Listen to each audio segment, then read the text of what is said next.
my third time back, because as you know, sometimes the first time just doesn't stick. Evan, I love that you're telling us what it's like to be a personal trainer, although that's not the only person who knows what it's like to have to be falsely motivating. I think every woman in here knows what it's like to be like, yeah, so good, so big, keep it up. It's good to be back here. I'm seeing some familiar faces. I'm missing some familiar faces. Good for them. Let's hope for the best. It's very powerful being in a room like this filled with people with common interests. Not as powerful as Coke, but powerful. I think this is, we're having to perform for our bread. When Cameron said, I fell in love with Beit Shuvah, I fell in love with getting fed. The sisterhood decides if I get bread or not? What is this, college? The sorority decided if I get carbs today? Why do you think I decided to be a funny girl? Hot girls don't get pancake privileges. I say all that just to prove I went to college. Because I know you can't tell by how I'm dressed or my general speech pattern. I do love doing this show because it's very special to me, the mission, the purpose, being out of rehab. My sister, my older sister, my hero, she went to rehab successfully a couple years ago. And it was one of the hardest times in my life to realize that my sister is the coolest person in my family. I never would have suspected that, I know. Drugs aren't cool, but they are secretly. I don't know if you can tell by looking at me, but I come from a very boring white family, not a lot of spice to us. It makes me hate watching those cop shows where the renegade cop has to go get the missing person back. The detective who doesn't play by the rules has to go get the missing person back. The rogue cousin that we haven't seen in years has to step up and go get the missing person back. And I'm like, no one in my family has the upper body strength to bring me home.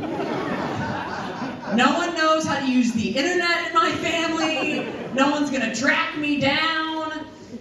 I never thought just to come home from being taken that I would have to get in touch with the gun side of my family again, just to feel good about if I go missing. I just don't like the idea that our hope in the police force is that scant that I have to rely on having a cousin with an enthusiasm for amateur ballistics and MMA.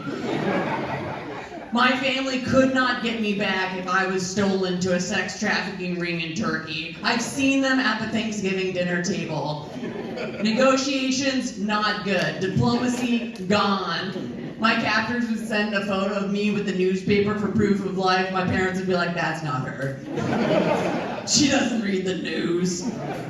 My older brother would fuck me because he's a big know-it-all. The captors would be like, 10 million for a safe return. My brother would be like, you really should have gone with 11 and worked your way down. No, I know, I need to start befriending a lot more toxic males just in case. Because all my friends, my close community who would come for me are 120-pound screenwriters out of work. They would be in negotiations with my captors. The captors would be like, what would you like to open with? My screenwriter friends would be like, we open with a panning shot of the city. They'd be like, you have 24 hours to deliver the money. Ooh, we don't really work well under deadline. It's true. As a white woman, I feel like I have a complicated relationship with police. I felt some tension in here because it's very politically charged. Like, I want to be fighting on the side of people who've been wronged by them, but I'm also too chicken shit to admit I might need them.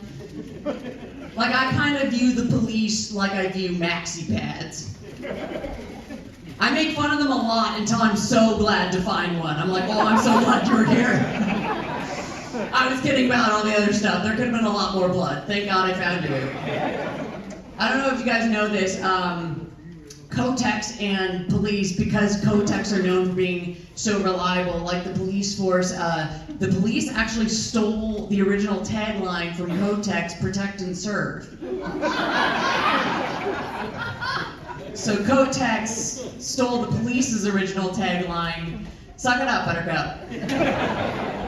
It is hard as a comedian to make fun of cops, because I really believe there are a lot of good people out there doing their best. But I also am in a profession and know what it feels like to be made fun of just for being in your profession. So far, I feel like being a female comedian is a lot like being a cop. Everyone's like, I don't know one personally, but I'm pretty sure they're all bad. I do get insecure sometimes because I'm an actor. I get passed over a lot of time for acting jobs, modeling jobs, anything really, by what I feel are a lot more exotic looking women. I'm jealous of all my Latina friends. They're so sassy. They can get away with a lot cooler, sexier things than people would believe of me. Like all my Latina friends can say things like, ay, papi, and sound really sexy. I tried it in college. I was like, ay, papi. What are you, a sailor? Get out of my bed. It's true, people don't give Latina women shit. I'm very jealous. People give white women shit. My landlord, Maria, she is not someone to mess with. She comes to my door a couple weeks ago. I hear a knock at my door. I open it to Maria, and she goes, Matty, can you get me a bag? And I'm like, okay. Go get a bag, come back, and I'm like, ¿por qué? And she proceeds to reach down and grab the rat that she's pinned the tail of under her foot at my front door, through only the bag, scoop it up, and tie it up nonchalantly, just like como estás.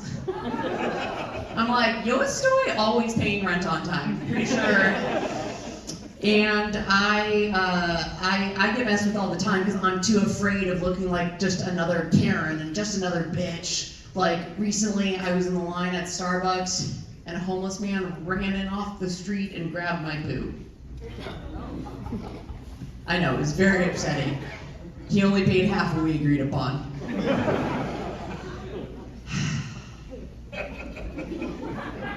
Has anyone here been called a Karen?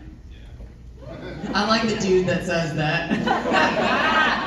I think it's losing its effectiveness. We've called so many women Karen. You've been called it? I am Karen. Your name is Karen.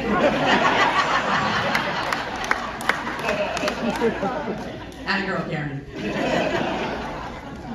What a Karen, all right? Sorry, I just noticed the puppy and I got sidetracked. Karen? Yeah. You're probably one of the good Karens, right? Yeah, so I don't want to hurt your feelings by talking about Karens in general, but Karen is a derogatory term, just like we're trying to pin down racists by calling them racist. It's the wrong approach. You're never going to stop a Karen, not you, Karen. You're never going to stop a Karen by calling her a Karen. She's just going to keep Karening. And racists don't care if you call them a racist. They're just going to keep racisting. So I finally feel like, you know what? If insults have lost their bite these days, I've got it. I've got the way to end racism. We finally call racist something that they still respond to negatively. Let's call them gay again. Let's just call them gay. Let's go back to calling them gay. They would hate that. They would really hate that. Dude, you're being racist? That's so gay. Dude, you pulled that guy over without just cause? That's some gay shit, man. I think that could actually work. And before you get upset, I can say this because I look gay. Because, that's a trait I would take. I realize you're thinking, oh, we don't want to make gay a derogatory term again because that implies gay is bad. But if you would turn down the opportunity to eradicate racism just to not have that happen, pretty gay, pretty gay, pretty gay. I gotta get out of here. You guys are fun, but I promise you I will relapse and be back. My boyfriend and I just got a cat, and it's been one of our two biggest fights so far, because we were trying to find a name for this cat, and we were trying to think about movies we both loved, or books we both loved, and what an awkward way to find out that we have nothing in common. We finally just decided to call him Silent Treatment. And now instead of calling his name when I feed him, I just go, if you don't know, I'm not telling you, and he comes running. I I didn't really know what to expect because I'm a dog person. I've never picked out a cat. We went to the shelter and I told the lady helping us, I was like, lady, I don't actually know what to look for. This is really embarrassing, but like, how can you tell their personalities when they're in this strange environment? She's like, oh, well, with cats, you really don't know their true personality until you get them home. And I was like, oh, okay, well that's at least kind of like a guy.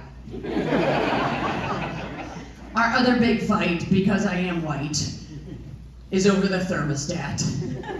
My boyfriend's a typical man, he's very objective, he likes numbers. I'm much more subjective. He'll be like, what temperature is it? And I'm like, well, it feels like you're mad at me. Thanks, you guys, I'm Max Whittrack. Give me some